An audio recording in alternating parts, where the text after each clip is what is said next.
आज मेरे पास अमुक अव्यवस्था है, कल ऐसा हो सकता है कि तुम भारी से भारी सृष्टि की व्यवस्था करने वाले बन जाओ। क्या चाहिए? निहाल हो जाओगे, निहाल हो जाओगे। कहते अब कृत्य कृत्य भयो, निहाल हो जाओगे। ये सबकी समझ में नहीं आएगा, ये आगे की बातें हैं। हमें तो लगता है कि सबको सत्संग सुनना चाहिए, भगवत प्राप्ति के लिए ही नहीं, समाज में जीने के लिए भी सत्संग की आवश्यकता है।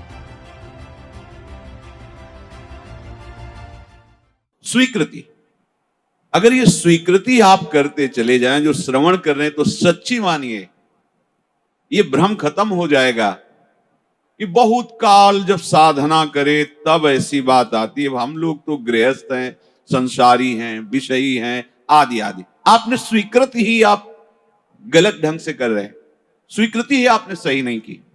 हम गृहस्थ हैं, हम अमुक हैं, हम सब देह भाव की स्वीकृति। प्रभु कह रहे हैं ममैवांशो, तू मेरा अंश है, मेरा बच्चा है, मेरी आत्मा है। फिर ऐसा क्यों आप स्वीकृति नहीं कर रहे कि प्रभु मेरे हैं? सच्ची मानिए प्रभु ही अपने हैं, सच्ची मानिए प्रभु ही हमें बहुत प्यार करने वाले मित्र मिल गए, नहीं तो कोई नहीं है यहां, केवल भ्रम है। मानो प्रभु की बात को मान लो, निहाल हो जाओगे। वो इसीलिए बोल रहे हैं, इसीलिए बोल रहे हैं कि हम निहाल हो जाए, परमानंद में मगन हो जाए। प्रभु अर्जुन जी को कह रहे हैं सुख दुखे समय कृत्वा लाभा लाभो जया जयो। ये कर्म भूमि है, हमारा यहां जन्म हुआ है। अपने शुभ और अशुभ दोनों कर्मों को मिटा करके वो परम लाभ जो किसी कर्म से नहीं होता वो हम करें। वो कौन सा कर्म है जो हमें परम लाभ देगा? तो कह रहे हैं जय और पराजय में समान भाव रखना ही वो समता रूपी महान धर्म है जो तुम्हें बचा लेगा। बड़े से बड़ा शुभ कर्म भी फांसी ही है, चाहे सोने की जंजीर से फांसी लगाओ और चाहे रस्सी से फांसी लगाओ, मरोगे तो है ही। ऐसे शुभ कर्म भी फांसी ही है, लोक लोकांतर में भटकना होता है, विश्राम नहीं होता। और अशुभ कर्म तो है ही, कहना क्या है उसका। हर शरीरधारी से ये दो प्रकार की क्रियाएं होती ही हैं, कहीं ना कहीं शुभ कर्म होता है, कहीं ना कहीं अशुभ कर्म। कोई ऐसा नहीं है जो इन दोनों कर्मों से युक्त ना हो। बड़े बड़े ज्ञानी जनों के शरीर के द्वारा भी ये दो क्रियाएं हो जाती हैं, पर वो अपने को अलग कर चुके हैं, वो अपने स्वरूप में स्थित हैं, कर्ता भाव रहित हैं। इसलिए ना शुभ उनका स्पर्श करता है, ना अशुभ स्पर्श करता है। वो जान के कोई क्रिया नहीं कर रहे, संकल्प करके क्रिया नहीं कर रहे, स्वाभाविक हो रही। अब उसमें कुछ भी ऐसी घटना घट जाती है तो उसके वो करता नहीं है। इसलिए कहा गया कि जो आत्मज्ञानी महापुरुष है, अगर उसके द्वारा बड़े से बड़ा शुभ कर्म हो जाए तो कोई उसका पुण्य फल नहीं होता, और बड़े से बड़ा कोई पाप कर्म बन जाए तो उसका कोई अपराध नहीं होता, क्योंकि कर्ता भाव से रहित है। ये सबकी समझ में नहीं आएगा, ये आगे की बातें हैं जहां अहंकार समर्पित हो जाता है। कैसे नहीं उसको अपराध लगेगा? उसके शरीर के द्वारा हो रहा है। तो जैसे हमारे इस प्रदेश में जितने भी प्राणी वास करते हैं, फिर देश में, फिर हमारे विश्व में, तो हम एक प्रदेश से लेते हैं, कितना अशुभ कर्म होता है और कितना शुभ कर्म होता है। क्या आपको दोनों का दंड मिलता है या पुरस्कार मिलता है? या आपको हर्ष होता है या शोक होता है? या सुख होता है या दुख होता है? नहीं होता। क्यों नहीं होता? क्योंकि हमारा संबंध नहीं। हो तो रहा है, शुभ अशुभ कर्म हो रहा है प्रदेश में, देश में, क्योंकि कोई भी शरीरधारी कर्म किए बिना रह नहीं सकता। और जो शास्त्र सम्मत कर्म करते हैं वो भगवत मार्ग के पथिक होते हैं। वो साधारण उनकी गणना नहीं आती शुभ अशुभ में, वो तो भगवत धर्म का पालन करने वाले होते हैं, वो तो महात्मा होते हैं, भक्त जन होते हैं, प्रेमी जन होते हैं। वो त्रिगुणातीत अवस्था की तरफ उनकी गति होती है। पर साधारण प्राणी प्रायः क्रिया किए बिना रह नहीं सकता, क्रिया होती है। और क्रिया जब अहम से होती है तो कहीं ना कहीं लाभ बुद्धि, सुख बुद्धि होती है। इसके कारण वो ये समझ नहीं पाता है कि धर्म है कि अधर्म है, और बढ़ता चला जाता है। कहीं खूब पापाचरण होते हैं, कभी कोई संयोग बन गया तो पुण्याचरण भी होते हैं। लेकिन आपको क्या फर्क पड़ता है? पूरे विश्व में दोनों प्रकार के कर्म हो रहे हैं, आपको क्या फर्क पड़ता है? कुछ नहीं। क्यों? क्योंकि उसका हमारा कोई संबंध ही नहीं है। समझ लीजिए। तो ऐसे ही विश्व का एक ये नमूना है, स्थूल शरीर, सूक्ष्म शरीर और कारण शरीर। जो भगवत तत्व के ज्ञाता महापुरुष जन होते हैं, बिल्कुल जैसे तुम्हारा प्रदेश के शुभ अशुभ कर्म से कोई संबंध ना होने के कारण न हर्ष है, न शोक है, न दंड है, न पुरस्कार है, ऐसे ही इस शरीर के द्वारा हुए शुभ अशुभ कर्म उसे बांध नहीं सकते। जिसने अपने स्वरूप को अलग करके इनसे संबंध त्याग कर दिया। हमें हर्ष शोक दूसरे की क्रियाओं से इसलिए नहीं होता कि हमारा संबंध नहीं। ठीक ऐसे ही शरीर से जब ज्ञान प्राप्त हो जाता है, बिल्कुल जैसे भगवान ने कहा कि पुराना वस्त्र त्याग कर नए वस्त्र को धारण करते। सांप ने केचुल छोड़ दी, कोई संबंध नहीं। पुराना वस्त्र फेंक दिया, उसे कोई जला दे, कोई कुछ करे, कोई संबंध नहीं। वो उत्तम जगह में रखा जाए या अधम जगह में, कोई संपर्क नहीं रहता। ये देहाभिमान होने के कारण, देह भाव होने के कारण हमें अपने कर्मों का भोग भोगना पड़ता है। अब हमको जो भगवान उपदेश कर रहे हैं कि इस कर्म जाल से कैसे मुक्त होना है, क्योंकि अवश्य में भोक्तव्यम कृतम कर्म शुभाशुभम, भगवत वाणी, भोगना पड़ेगा निश्चित। अब कोई ऐसा उपाय जो हम इन कर्मों के जाल से मुक्त हो सके। भगवान कह रहे हैं कि जो भी आपके द्वारा हो रहा है, पहली बात तो जो कर्म हो रहा है वो प्रमाणित होना चाहिए, गुरुजनों के द्वारा शास्त्र सम्मत। मनमानी आचरणों की यहां चर्चा नहीं। यहां जो है तस्मात् शास्त्रम प्रमाणम थे, आपका कोई भी कार्य बिना प्रमाण वाला नहीं होना चाहिए, मनमानी नहीं होना चाहिए। उसका प्रमाण किसी संत ने कहा है, आचार्य ने कहा है, गुरुदेव ने कहा है, भक्तों ने ऐसा कहा है, ऐसा हमारे बुजुर्गों ने कहा है, यह प्रमाणित होना चाहिए। अब उस कर्म का अनुष्ठान करते समय हमारे हृदय में लाभ की विशेष आकांक्षा होती है, उस कर्म की सफलता की विशेष आकांक्षा होती है। अगर आप प्रभु की इस वाणी को नहीं मानेंगे तो बहुत धोखा हो जाएगा हमसे, बहुत गलती हो जाएगी। जैसे जिसको लगता हो कि ये सुख दुख समय कृत्वा लाभा लाभो जया जय, ये तो केवल विरक्तों के लिए भगवान कह रहे हैं, ऐसा नहीं। देखो सबको लाभ इसमें है। एक विद्यार्थी है, वो विद्या अध्ययन करता है पास होने के लिए, पूरा प्रयास करता है। किसी कारणों से, खेल में ज्यादा बुद्धि होने से, प्रमाद बुद्धि होने से, या प्रयासरत है उतना मानसिक प्रबलता ना होने से चूक हो गई, उत्तर नहीं दे पाया और परीक्षा में फेल हो गया। अब ये सूत्र उसको पता नहीं है, न घर वालों को पता है। अब वो उसे बोलते हैं कि इतना रुपया लगाया, इतनी फीस भरी और तू फेल हो गया। मानसिक उसके ऊपर दबाव डालते हैं। वो शास्त्र ज्ञान से रहित, विवेक रहित बालक विचार करता है, घर वाले भी असंतुष्ट हैं और पास भी नहीं हो पाया, अब क्या करें? बोले मर जाना अच्छा है।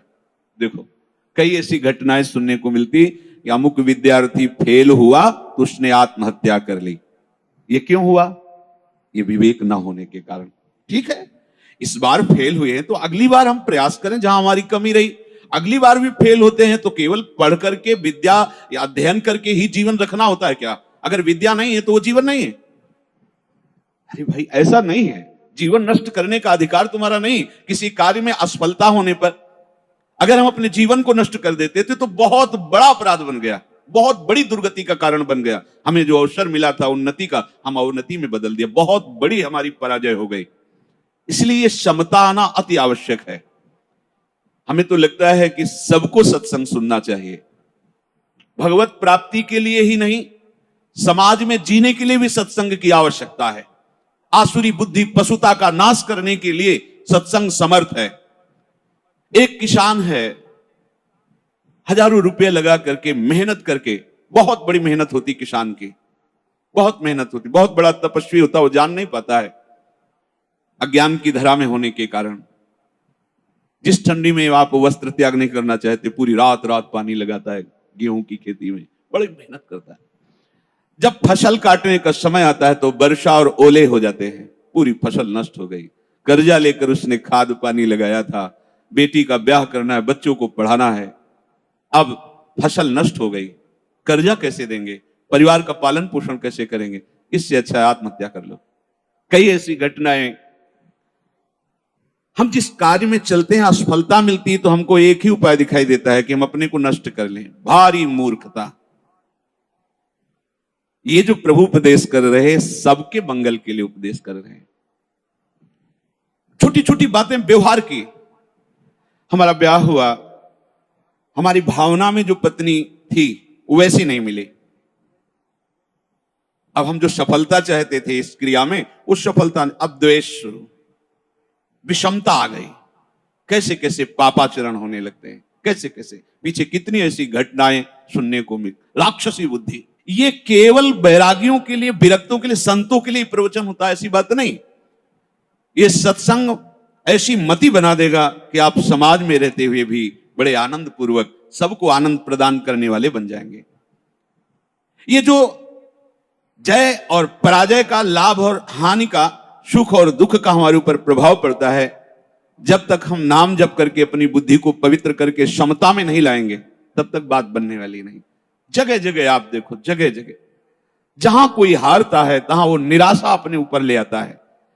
हारना जीत का एक संकेत है। ऐसा मत समझो कि हारना पतन का संकेत है, नहीं। जो उत्साह संपन्न है, जो विवेकवान है, वो देखते हैं कि मैं कहां से हारा, कौन सा वो बिंदु है जहां मैंने चूक कर गया। विवेकवान तुरंत उसे संभालते हैं, आगे चलते। फिर हार होती तो फिर हमें आगे बढ़ना है, ना कि हमें शरीर नष्ट कर देना है, ना कि हमें इतना चिंतन बिगाड़ लेना कि डिप्रेशन में पहुंच जाए। हर परिस्थिति हमारे कर्म के अनुसार रची गई है। अब हमको संभालना होगा, उस कर्म के प्रवाह में बहकर हमें नष्ट नहीं होना है। इसीलिए भगवान यहां कहते ततो युद्धाय युज्यस्व। तुम अपने कर्तव्य कर्म करने के लिए कमर कस के खड़े हो, उत्साह संपन्न बनो, तुम्हें बिल्कुल पाप नहीं लगेगा। नैवम पाप मवाप्स्यसि। बस तुम एक काम कर लो, जय पराजय में समान भाव लाओ। जो आपने माना हुआ लाभ है, अगर हमारा पूर्ण नहीं हो रहा है तो हमें निराश नहीं होना। इस बार हमारा व्यापार सफल नहीं हुआ, इस बार अध्ययन हमारा ठीक नहीं हुआ, इस बार कृषि में हमें कमजोरी, अन्न की प्राप्ति नहीं हो पाई, हमारी खेती कमजोर हो गई, कुछ भी, कहीं भी, कैसे भी निराश नहीं होना। रात है तो दिन आएगा, आप धैर्य रखिए, प्रकाश होगा। अंधकार में उबिए नहीं और प्रकाश में फूलिए नहीं। अभिमान मत कीजिए, अंधकार आने वाला है। इसलिए सम, भगवान कह रहे समय कृत्वा, ये बहुत बड़ी विद्या है। अगर कोई कहे निकुंज में जाने के लिए इसकी क्या आवश्यकता है, तो कृपा प्रकरण में पढ़कर देखिए, तीसरे दोहे में, शत्रु मित्र समझानी सम, मान मान अपमान सम, दुख सुख लाभ न हानि। यह जो कृपा, वही प्रभु कह रहे सुख दुखे समय कृत्वा लाभा लाभ हो जया जय। इसको धारण कीजिए। छोटी छोटी सी अनुकूलता में बाधा पड़ने पर हम दुखी हो जाते हैं, हम विक्षिप्त होने लगते हैं, हम बहुत बड़े लाभ का त्याग कर देते हैं। छोटी सी मनोनुकूल वृत्ति के विरोध होने पर, जबकि वो महामंगल विधान है, आपको समझ में नहीं आ रहा, आप इतने असंतुष्ट हो जाते हैं, इतने हार जाते हैं, इतने निराश हो जाते हैं कि परम लाभ का मार्ग ही छोड़ दिया। ये जरूरी है, जरूरी है। जैसे ये उपदेश जब होते हैं तो प्रश्न भी होते हैं कि कब तक सहें, कब तक सहें? जब तक भगवत प्राप्ति नहीं हो जाती, जब तक भगवत साक्षात्कार नहीं हो जाता, तब तक आप सहो। सहत सहत बाढ़े भगति। इसका परिणाम क्या होगा?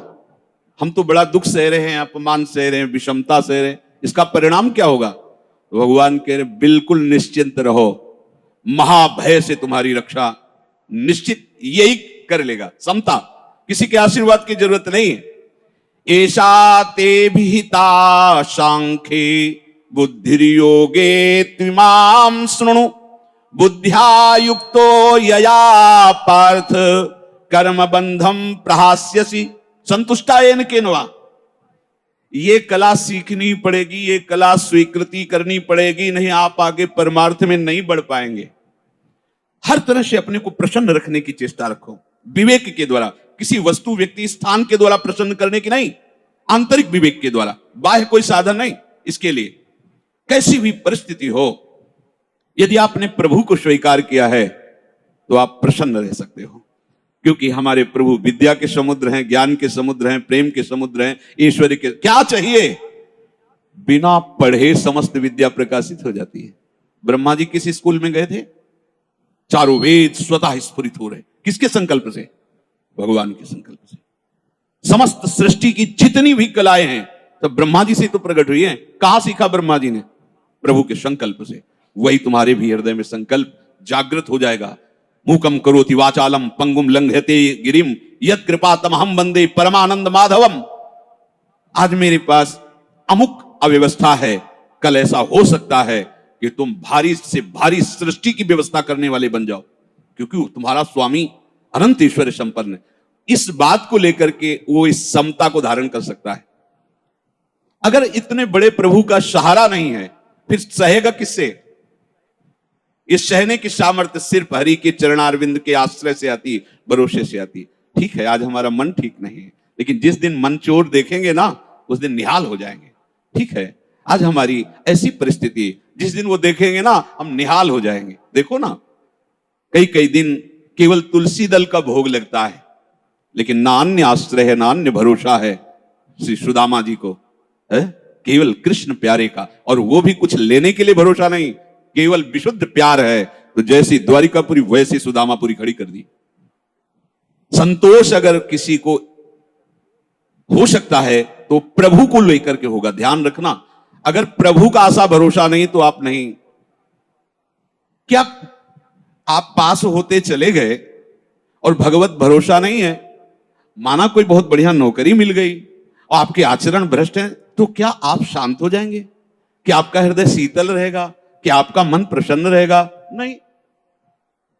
नाना प्रकार की भोग सामग्रियां और सम्राट पद, दुनिया का ऐश्वर्य मिल जाए पर हरि चरणों से संबंध नहीं है तो विश्राम नहीं मिल सकता।